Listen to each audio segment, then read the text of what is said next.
Hello, I'm Richard Gisbert, and you're at The Listening Post. This week, the cost of getting to the White House. Millions spent on negative ads. What the candidates have spent selling themselves on the media. Hezbollah and the battle for hearts and minds in the Middle East. How Resistance TV grew its brand. French television gives its star presenter a make-under. And what if it all came down to just one vote? I thank you for your service. I thank you for what you've done for the United States of America. Welcome back. The early voting has already started in the U.S. presidential election, and the candidates are still spending millions of dollars trying to get elected. Usually it's the Republicans with more money, but this time around, Barack Obama's record fundraising and spending has his opponents accusing the Democrat of trying to buy his way into the White House largely through saturation advertising on television. How much money are the candidates spending on advertising? Where is that money going? And is it working? Our starting point this week, the media, the multi-million-dollar industry that this presidential campaign has become, and whether all those ads actually translate into votes. After nearly 2 years and more than $1 billion, the presidential race is now entering its last full week. It's the end of the long campaign grind. Decision time has finally arrived for voters in an American exercise in democracy that has not come cheap.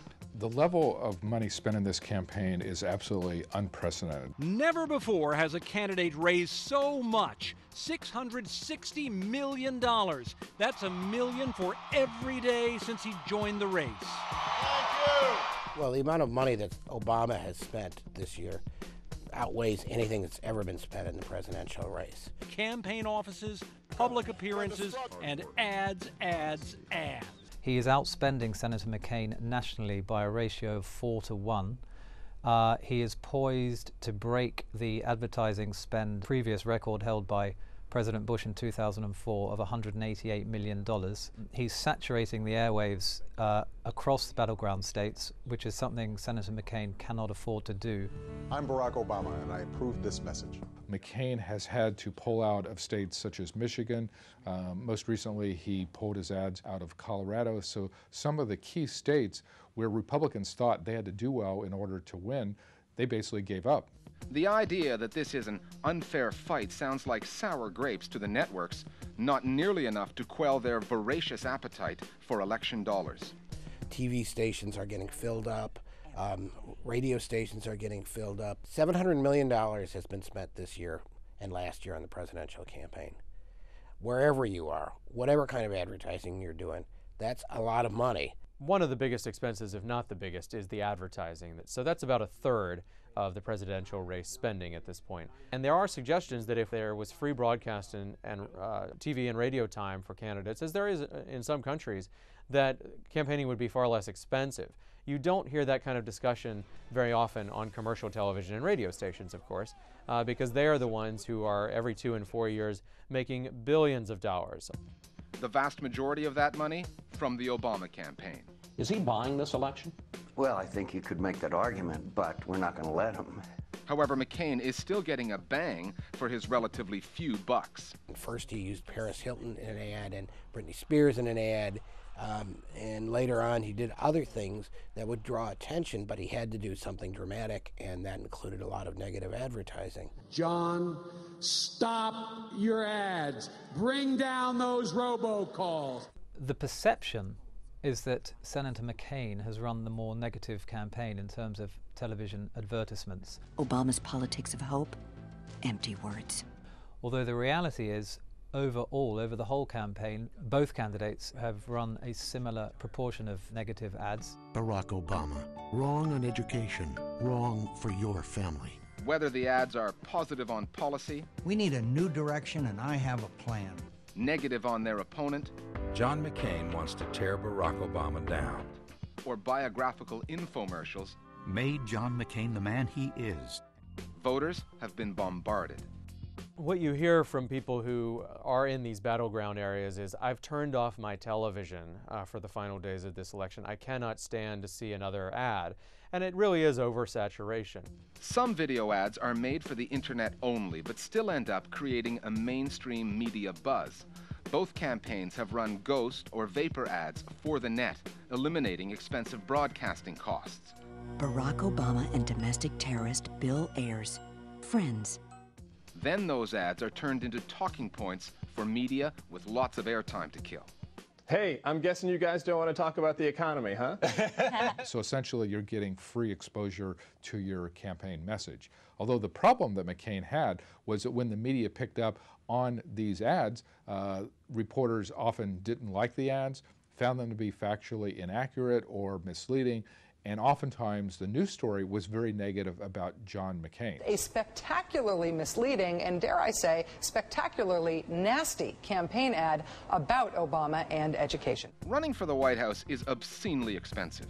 But for some reason, the hundreds of millions spent on ads don't seem to rankle the public nearly as much as the relatively inexpensive sartorial excesses of the recently made over Sarah Palin. I know this is going to be big news, okay? This will be huge news that they spent $150,000 on her wardrobe. Chris, are we getting any response to this? Because it seems like at least my email is going wild. Really, like hundreds, and they're kind of all angry. The candidates are a brand. They are out there in the public eye all the time. They need to look a certain way. The problem for the campaign is that it undercuts the authenticity of their message that Sarah Palin is just a typical American hockey mom.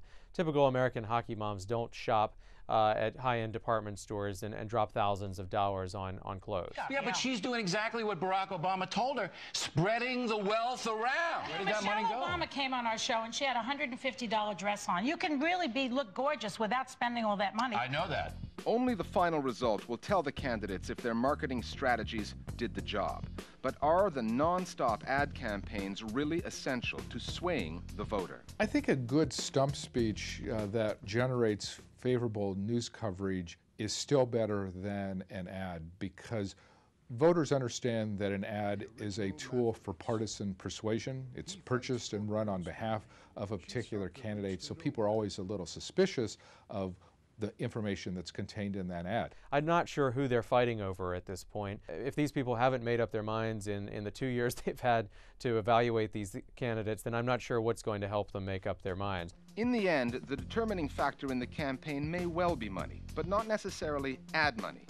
With the U.S. economy tanking and average Americans feeling the pinch, the irony is that it could turn out that the lighter pocketbooks of the voters, rather than the purchasing power of the candidates, ultimately determine who gets the White House and the job description of the most powerful person in the world. Here's how our Global Village Voices see the story of advertising, politics, and the U.S. campaign. The Obama campaign has been better funded and better organized than the McCain campaign, and this is a big advantage. The usage of information technology, text messaging, and mobile internet help a lot the Obama campaign. The grassroots organization is far better than the McCain organization at this point of the game. Money buys you reach, it buys you depth of penetration into your target market, the electorate. And with that, Obama's been able to get his messages out there, his branding, his profile, his presence. Now, you can do this without money, but it takes you longer. And with 1 week to the election, time is certainly not on McCain's side. We're always on the lookout for more fresh takes on the state of the world's media. Just email us at listeningpost@aljazeera.net and we'll find a way to get you on the air as one of our Global Village Voices.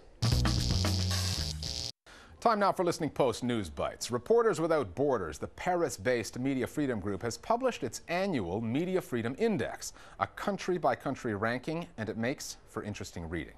Iceland and Norway remain at the top of the index with the world's most free and uninhibited media, while Eritrea, North Korea, and Turkmenistan are down at the bottom. The Freedom Index has the United States in 36th place. That's up from 48 last year. The release of Al Jazeera cameraman Sami Al-Hajj in May of this year has moved the U.S. up the index. Al-Hajj had been held for 6 years at Guantanamo Bay, even though he was never charged. Syed Kambakhsh, the Afghani journalism student sentenced to death earlier this year, has had his sentence commuted to 20 years in prison. The court in Mazar-e-Sharif gave the 24-year-old the death sentence for distributing an article critical of Islamic attitudes towards women. At his appeal trial, which was held in Kabul, Kambakhsh testified that he had been denied a lawyer and tortured into giving his confession. Human rights groups are not satisfied with this reduced sentence. They still call it a shameful decision. They've also suggested that the case was brought as a way of getting at Kambakhsh's brother, an investigative journalist who has been critical of regional authorities in Afghanistan. In an announcement that did not go down well in Beijing, the European Union has awarded its Sakharov Prize for freedom of thought to a jailed Chinese human rights advocate. Hu Jia was locked up late last year on a charge of, quote, inciting subversion of state authority, unquote, after he posted articles online and gave interviews to foreign journalists. The award was seen as a strong message from Europe to China regarding freedom of information, but China has warned that the EU's decision will have consequences. A Dutch court has set a legal precedent on online gaming that could have real-world consequences. 2 Dutch teenagers aged 14 and 15 have been convicted of stealing virtual items in the online fantasy adventure game RuneScape. The pair was found guilty of theft after physically threatening a 13-year-old boy in the real world to transfer his virtual goods to their player accounts. Back in 2005, a Chinese gamer was stabbed to death following a row over a similar virtual issue. Earlier this year, we reported on the toppling of France's most famous newsreader, the wonderfully named Patrick Poivre d'Arvor, by a glamorous and younger woman. Turns out she may have been too glamorous, even for France. Laurence Ferrari, Poivre d'Arvor's replacement, is undergoing a rare thing in the news business. She's getting a make-under. She's so glamorous, her bosses concluded, she was turning off viewers who were abandoning her channel TF1 for its rival France 2. So it's goodbye to the slick gloss and the tight white sweaters and hello muted makeup and sober suits. We'll be following this story closely, treating it with the seriousness it deserves. After the break, Hezbollah TV, how the Lebanese resistance movement is making effective use of the media.